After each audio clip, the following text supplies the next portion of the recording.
आपने हमारे चैनल पर बहुत सारे रिव्यूज़ देखे होंगे, पर आज का रिव्यू सबसे डिफरेंट है। केस जो था बहुत क्रिटिकल था और जहाँ पर पेशेंट ने अपनी सारी उम्मीद छोड़ दी थी और जब आखिरी उम्मीद बनी वोहरा आयुर्वेदिक हॉस्पिटल जो कि नजफगढ़ दिल्ली में है और इन्होंने यहाँ पे विजिट किया, डॉक्टर उपासना वोहरा मैम की देख रेख में ट्रीटमेंट हुआ, तो उसके बाद पेशेंट खुद बताएंगे कि रिजल्ट कैसा मिला है। नमस्कार सर। नमस्कार सर। सर, सबसे पहले आप अपनी प्रॉब्लम पूरी शुरू से एक्सप्लेन करिए। बेसिकली सर मेरी अंडर आर्म्स में और बॉडी में कहीं पर भी जहाँ डायरेक्टली हवा नहीं पहुँच पाती वहाँ पर कुछ गांठें इन्फॉर्म हो जाती थी। ठीक है। उन गांठों में से ब्लड और पस रिश्ता था।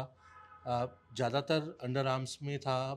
मुझे ऑफिस जाने में और उसमें से इतनी स्मेल आती थी। हुँ। ब्लड और पस है, कपड़े ख़राब, सो काफ़ी पेनफुल था। और ये मेरी पूरी जर्नी जो है, मतलब मैं करीबन 9-10 साल इस चीज़ में परेशान रहा। 10 साल से आप परेशान थे। जी, मैं 10 साल से परेशान था। ठीक है। मैंने बेसिकली मैं एक डायग्नोस्टिक इंडस्ट्री में ही काम करता हूँ, सो हुँ, मैंने हुँ, हुँ। खूब टेस्ट करवाए। हुँ, हुँ। सब चीज़ें करके देख चुका था, जिसने जहाँ पर बताया, डॉक्टर्स पे विज़िट किया। एलोपैथी में था बेसिकली मैं, हुँ, हुँ। आयुर्वेद में नहीं आया था, बट आने के बाद मतलब इतना ज़्यादा रिलीफ़ है, नॉन एक्सप्लेनेबल। नहीं, जैसे अब स्टार्टिंग में ये प्रॉब्लम होनी शुरू हुई, यस। तो आपने डॉक्टर्स के पास विज़िट किया तो उन्होंने क्या बताया, ये प्रॉब्लम है क्या? सर, जो डिसीज़ है उसका नाम तो हर डॉक्टर बता देते थे। हुँ, हुँ। सो बेसिकली हर डॉक्टर एंटीबायोटिक्स लिख देते थे। हुँ, हुँ। मैं 6 महीने एंटीबायोटिक्स खा रहा हूँ, खाते-खाते स्टमक अपसेट है, हुँ, हुँ। सब प्रॉब्लम्स हो जाती थी। उसके बाद जैसे ही एंटीबायोटिक मैंने बंद करी, उसके बाद वेरी नेक्स्ट डे फिर दोबारा से शुरू हो दोबारा से जाना। शुरू हो जाती थी। हुँ, हुँ। सो ये मतलब सिलसिला पूरा चलता रहा और धीरे-धीरे फिर मैं एंटीबायोटिक से परेशान होके मैंने उसके बाद मतलब लिमिट छोड़ दिया इसको कि नहीं यार, अब नहीं खा पाऊँगा मैं। सो ऐसे करते-करते टाइम पास हुँ, हुआ और ये हुँ। डिसीज़ मेरी बढ़ती गई। बढ़ती गई। पहले 1 गाँठ थी, फिर 2 हुई, फिर करते-करते पूरी दोनों अंडर आर्म्स भर गई। तो पूरा अंडरआर्म आपका जो था वो भर चुका था। जी, जी। अच्छा, जैसे सपोज़ करिए कि आपने शर्ट पहनी है यस, एंड आप ऑफ़िस निकले हैं। यस। उसके बाद मतलब अगर आप शाम को आ रहे हैं तो पूरे अंडरआर्म्स में ब्लड और पस पूरी लगी रहती थी। जी, लगी रहती थी। मतलब मैंने बाद में तो प्रिकॉशंस लेने स्टार्ट कर हुँ, दिए थे हुँ। कि मैंने अंडर आर्म में कुछ कॉटन रख लिया, कुछ हुँ, ऐसा हुँ, रख लिया। हुँ। अदरवाइज़ ये रहता था कि किसी मीटिंग में हूँ, हुँ, हुँ। वहाँ पर भी इतनी स्मेल है कि मतलब मुझे ऐसा डर लगता था कि हुँ। यार, बंद कमरे में मैं बैठूँगा तो स्मेल से कहीं कोई स्मेल टोक ना आएगी। दे। हुँ, हुँ। सो वो मतलब, और उसके अलावा भी उन गाँठों में पेन भी होने लगा था, तो काफ़ी पेनफुल रहा मेरा ये जर्नी, लेकिन अभी काफ़ी रिलीफ़ है। 9 साल की जो आपकी जर्नी रही है, यहाँ का हटा के जी। आपका कितना अभी तक अमाउंट लग चुका है इसमें? सर, काउंट तो नहीं किया है कभी, लेकिन लैक्स में गया होगा, लाखों में जा लाखों में चुका गया। है। यस, टेस्ट हैं, एंटीबायोटिक्स हैं, उसके अलावा मतलब अगर पूरी कॉस्ट आप काउंट करेंगे तो मतलब लैक्स में ही होगा। किसी डॉक्टर ने कभी अश्योर किया था कि ये ठीक हो सकता है? एश्योर तो सर सबने ही किया, सबने लेकिन किया था। लेकिन ठीक कोई नहीं कर पाया, एक्सेप्ट उपासना मैम। तो आपको यहाँ के बारे में पता कैसे चला? सर, रैंडमली मैं फेसबुक देख रहा था एक बार। सो डॉक्टर वोहरा ने का एक फेसबुक का एक हाँ, हाँ। वो मेरे सामने आया, जिसमें उन्होंने स्किन पे कुछ वो गाइड करी थी कि जी। स्किन की प्रॉब्लम्स। तो मुझे ऐसा लगा कि ये स्किन है, क्योंकि मैं जिन डॉक्टर्स को दिखा रहा था वो भी डर्मेटोलॉजिस्ट थे। हुँ, हुँ। सो मुझे ये तो समझ आ रहा था कि ये स्किन रिलेटेड कुछ है। ठीक है। सो वो वीडियो देख के मैं मैम के पास आया हुँ, था। हुँ, हुँ। सो फर्स्ट डे तो मैम भी देख के हुँ, हुँ। शॉक रह गई थी कि ये इतना ज़्यादा है, आपने हुँ, काफ़ी हुँ। ख़राब कर रखा है। लेकिन विद इन ए वीक ही मुझे मतलब रिलीफ आ गया 30-40%। उसके बाद फिर मेडिसिन्स और जो मैम ने थेरेपीज़ करी हैं और जो हुँ, हुँ। पंचकर्मा टाइप्स जो भी हुआ, मुझे ट्रीटमेंट का नाम नहीं पता। हुँ, हुँ। लेकिन मतलब मेरे लिए मतलब मेरे पास कुछ कहने के लिए नहीं है, सिर्फ यही है कि मैं ब्लेसिंग्स दे सकता हूँ। चाहे मैं छोटा हूँ या बड़ा हूँ मुझे पता नहीं, लेकिन यही है कि नहीं, जैसे कि वीडियो देखी, तो क्या वीडियो देखकर ये विश्वास हुआ कि यहाँ पे जाना चाहिए?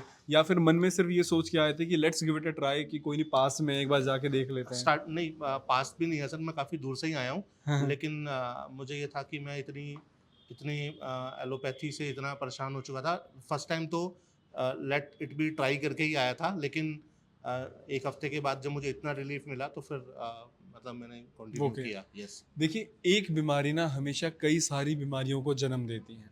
कई बार क्या होता है कि आप किसी बीमारी का इलाज नहीं करवाने जाते हैं, उसमें सिर्फ आपको थोड़ा सा आराम चाहिए होता है, तो आप क्या करते हैं, एंटीबायोटिक्स लेते हैं। उससे क्या होता है, वो बीमारी ठीक नहीं होती है, लेकिन एक साथ वो क्या करती है, और बीमारियों को जन्म देना शुरू कर देती है। जैसे कि सर ने बताया, एंटीबायोटिक लेनी शुरू की, उससे स्टमक डिस्टर्ब होने लगा होगा, यस। बहुत गर्मी बन रही होगी अंदर।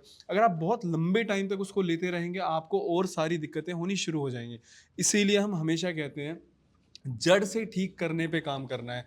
और डॉक्टर उपासना वोहरा का जो ये अस्पताल है, वोहरा आयुर्वेदिक हॉस्पिटल, हमारी शुरू से ही यही सोच रही कि कोई भी पेशेंट हमारे पास आए, हम अपनी पूरी कोशिश करें। हम कभी गारंटी शब्द का इस्तेमाल नहीं करते हैं। बहुत से लोग इन वीडियोस को देखकर ये कहते हैं, हम अगर ओपीडी में आए तो डॉक्टर उपासना दिखे नहीं।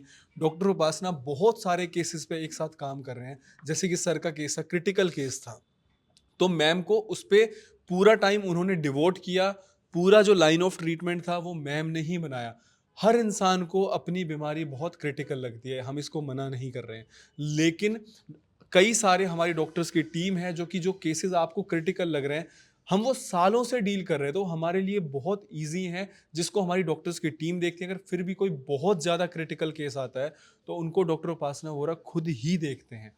अगर डॉक्टर उपासना यहाँ प्रेजेंट नहीं है, तो भी डॉक्टर्स के साथ फॉलोअप लेके उस केस पे काम किया जाता है। तो आप ये मत सोचिएगा डॉक्टर उपासना आपको दिख नहीं रहे, तो आपका जो केस है वो उन तक नहीं पहुंचा। हर एक प्रिस्क्रिप्शन, हर एक दवाई जो यहाँ पर है, वो डॉक्टर उपासना की फॉर्मुलेशन है। हर एक प्रिस्क्रिप्शन जो है, वो डॉक्टर उपासना की नज़रों से ही गुजर रही है।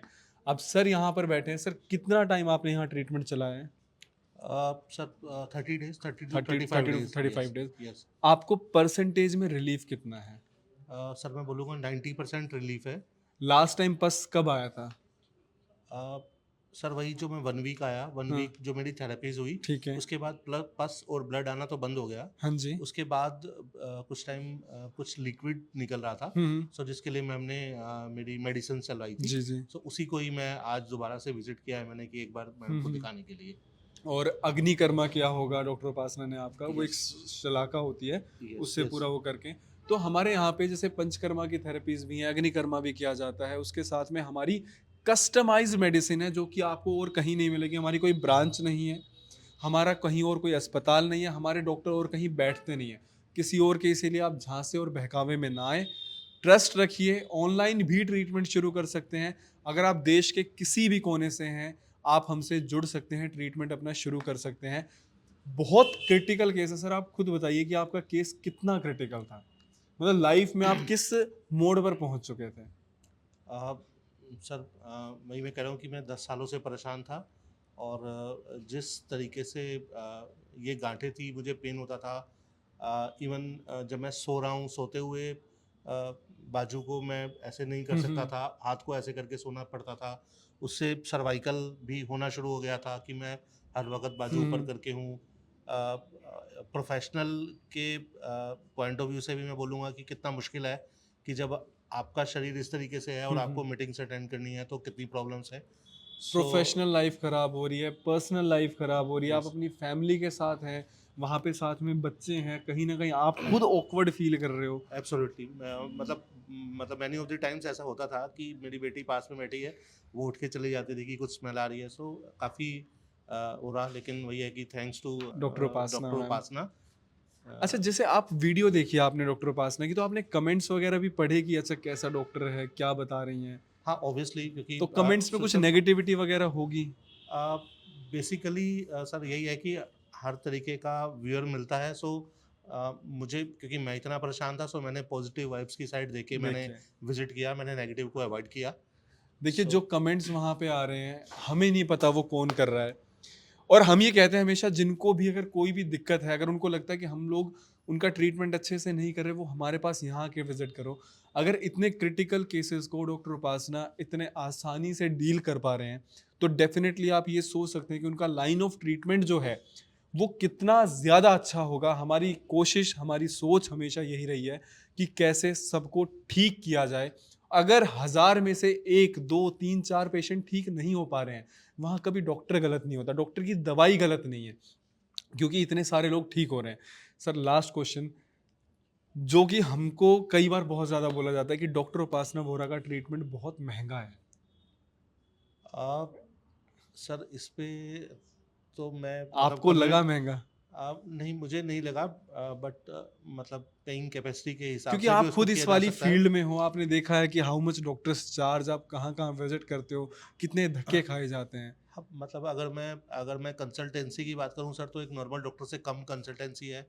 मेडिसिन्स की बात करूँ तो अगर मैं किसी भी क्लिनिक में जा रहा हूँ, वहाँ पर अगर सपोज़ मुझे मतलब मैंने लेज़र भी करवाए, हुँ, हुँ, हुँ। सो लेज़र का ही जितना मेरा पूरे मंथ का एक्सपेंस हुआ, हुँ, उतना हुँ। वो एक ही बार में ले लिया उन्होंने जी, लेज़र करने में। सो आई डोंट थिंक सो कि महँगा है, बट ठीक है। एंड मोर इम्पोर्टेंटली ये है कि ठीक होने से मतलब है। ठीक सो होने से पैसा तो मतलब है। अगर चलती रहती बीमारी तो पता नहीं और कितना लगता, अभी और नहीं खर्चना पड़ेगा। बिल्कुल, देखिए जो भी लोग ये कहते हैं कि डॉक्टर उपासना वोरा का ट्रीटमेंट महँगा है, आप लोगों के सामने रिव्यूज़ हैं हमारे। एक चीज़ मेरी हमेशा आप लोग याद रखना कि हम अपने शौक पे पैसा खर्च कर देते हैं, जो हेल्थ है वो हमारी ज़रूरत है। तो जब ज़रूरतों की बात आती है हम वहाँ पे कोताही बरतते हैं, हम प्रॉपर लाइन ऑफ ट्रीटमेंट नहीं लेते हैं जिससे कि हमारी प्रॉब्लम्स बढ़ जाती हैं। दूसरी चीज़, अगर आपको ये लग रहा है ना कि हमारा ट्रीटमेंट महँगा, आप उनसे पूछिए जो सालों से परेशान हैं, जिन्होंने इतना पैसा खर्च कर दिया। हाँ, शायद आपको कोई प्रॉब्लम हुई और फर्स्ट टाइम आपने डॉक्टर उपासना की वीडियो देखी, आपने इससे पहले किसी और अस्पताल में विज़िट नहीं किया, तो सुन के आपको लग सकता है 4000 5000 की दवाई बहुत महँगी है। पर जब आप बाहर निकल के देखेंगे, आप अस्पतालों के चक्कर काटेंगे, उस दिन आपको लगेगा कि वाक़ई में ये दवाई कुछ भी नहीं है। ठीक है, thank you so much sir इतने अच्छे रिव्यू के लिए। डेफ़िनिटली जो आपका रिव्यू है वो देखकर जो भी लोग ऐसी परेशानियों से परेशान हैं, वो ज़रूर हमारे पास विज़िट करेंगे। Thank you so thank you much, sir, thank thank you. You.